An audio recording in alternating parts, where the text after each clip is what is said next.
Good evening friends, welcome back to my YouTube channel. आप सभी को धन्यवाद देना चाहता हूँ मेरा चैनल को सब्सक्राइब करने के लिए। फ्रेंड, आज हम बात करेंगे बवासीर के बारे में, यानी कि पाइल्स के बारे में। उसको हम लोग हेमोरॉइड्स भी बोलते हैं। इससे पहले कि हम लोग आगे बढ़े तो आपको थोड़ा सा हमारा जो एनाटोमी है, जो रेक्टम का, उसके बारे में हम आपको बताते हैं। देखिए, बवासीर जो होता है वो जहाँ से हम लोग का मल निकलता है, यानी कि स्टूल निकलता है, उसको हम लोग एनस बोलते हैं। उसके अंदर हम लोग उसको रेक्टम बोलते हैं। तो एनस और रेक्टम के अंदर हमारा जो ब्लड वेसल्स होता है, वहाँ पे एक स्पेशल टाइप का ब्लड वेसल जो नेटवर्क की तरह रहता है। तो ब्लड वेसल्स भी दो टाइप का होता है, एक तो आर्टेरियल होता है और एक तो वीनस होता है, जहाँ से रक्त प्रवाह होता है, यानी कि ब्लड फ्लो होता है। तो आर्टेरियल जो होता है उसमें प्रेशर ज़्यादा होता है और वीनस जो होता है उसमें प्रेशर कम होता है।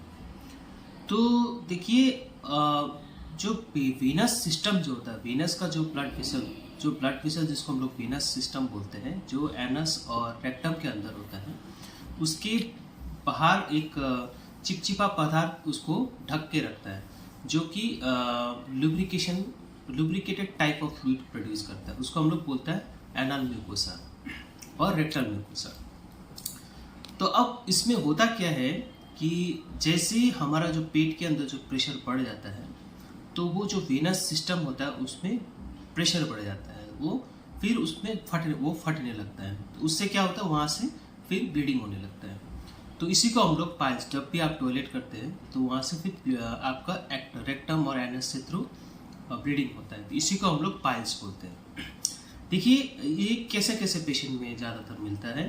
सबसे पहले तो अगर किसी को कब्ज का प्रॉब्लम हो, समस्या हो, यानी कि कॉन्स्टिपेशन, और उसके बाद कोई भी जो बीमारी हो जो हमारा पेट के अंदर का प्रेशर बढ़ाए, जैसे लीवर का डिजीज़ हो, या फिर प्रेगनेंसी हो, या फिर कोई पेशेंट ज़्यादा बैठे रहने का काम ज़्यादा होता है, तो इस कंडीशन में हम लोग को पाइल्स देखा जाता है।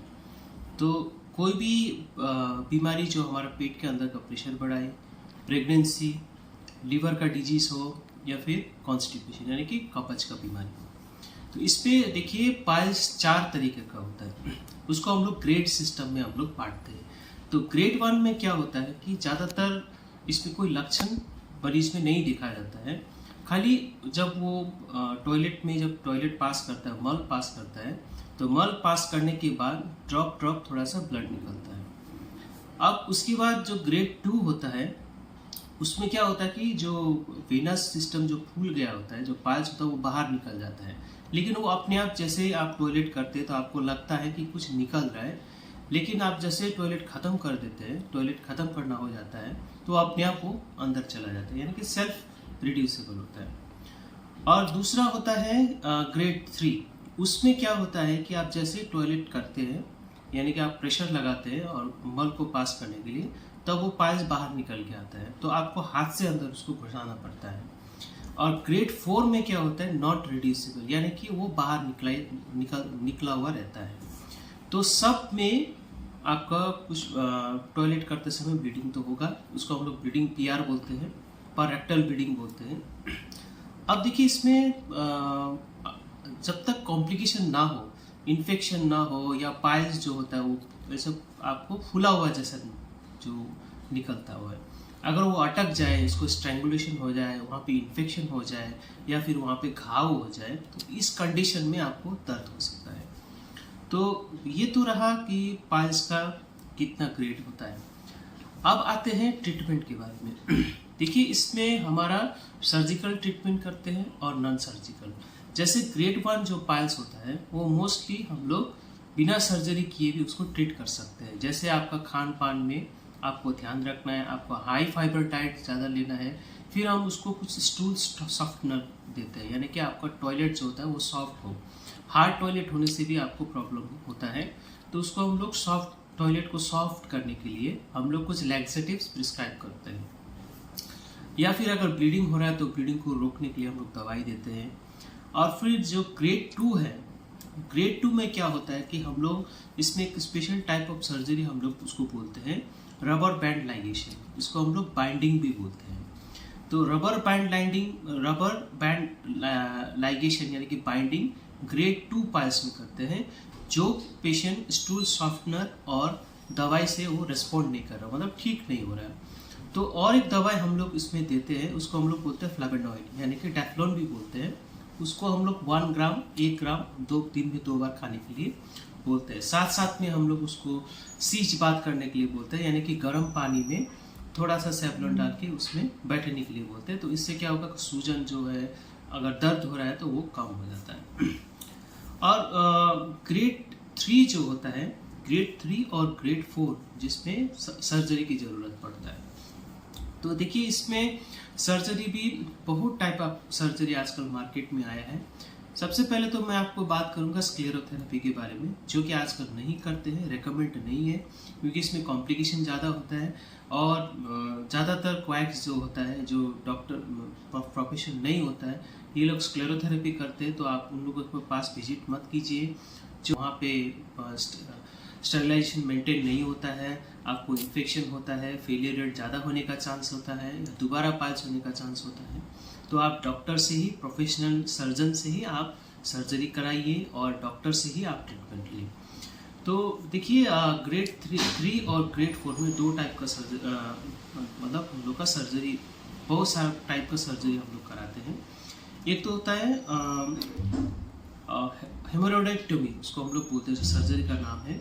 उसमें सर्जिकल जो ट्रीटमेंट होता है उसमें ओपन और क्लोज हेमोरोइडेक्टोमी। ओपन में क्या करते हैं हम लोग, जो पाइल्स है उसको हम लोग ऑपरेट करके ऐसे ही छोड़ देते हैं ताकि वो अपने आप ठीक हो जाए। और क्लोज में क्या होता है, उसको हम लोग सर्जिकली क्लोज करते हैं।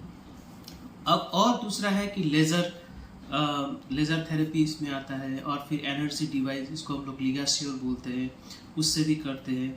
और जो हम लोग इस वीडियो में आपको उसको हम लोग बोलते हैं स्टेपलर हेमोरोइडोपेक्सी बोलते हैं। तो देखिए अभी जो हम लोग दिखा रहे हैं, इसमें क्या करते हैं कि जो पाइल्स होता है, ये पेशेंट को ग्रेड 4 पाइल्स था, यानी कि वो रिड्यूसेबल नहीं था।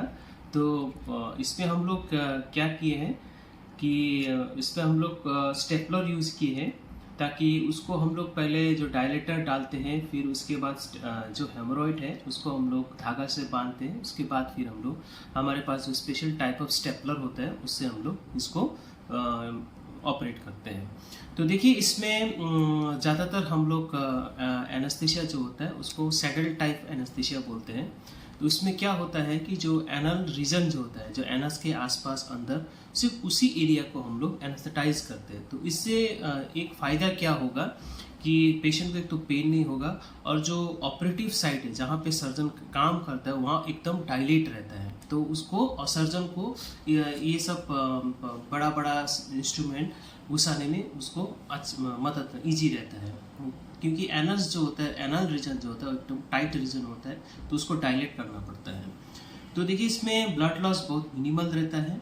और इसमें देखिए ये सब प्रोसीजर जो होता है, ऑपरेशन होता है, इसमें पेशेंट को पेन जो मिनिमल होता है, ब्लीडिंग मिनिमल होता है, और उसी दिन वो डे केयर सर्जरी करके, यानी कि उसी दिन उसको पेशेंट को हम लोग छुट्टी कर सकते हैं, यानी कि अगले दिन वो अपना नॉर्मल जो रेगुलर काम है वो कर सकते हैं।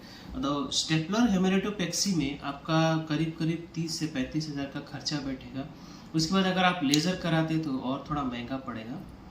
तो इस तरह से फ्रेंड जो हेमोरॉइड के सर्जरी इस तरह से हम लोग करते हैं, जो कि आजकल बहुत एडवांस हो गया है। तो इसमें पेन मिनिमल होता है, ज़्यादा हॉस्पिटल स्टे करने की आपको ज़रूरत नहीं पड़ता है। अब ऑपरेशन की बात, हम लोग पेशेंट को हाई फाइबर डाइट लेने की सलाह देते हैं, स्टूल सॉफ्टनर हम लोग प्रिस्क्राइब करते हैं, और पर्याप्त रूप से पानी पीने के लिए बोलते हैं, और अपना जो रूटीन काम है वो कर सकते हैं। तो फ्रेंड ये तो रहा आपका जब पाइल्स होता है तो क्या होता है, क्या क्या आपको तकलीफ होता है, और क्या क्या हमारे पास जो मेडिकल ट्रीटमेंट और सर्जिकल ट्रीटमेंट क्या क्या हमारे पास उपलब्ध है, ये सब आपको सामने है। तो फ्रेंड आशा करता हूँ आपको ये वीडियो अच्छा लगा होगा। ऐसी वीडियो लेके फिर हम लोग हाजिर होंगे, तब तक के लिए धन्यवाद।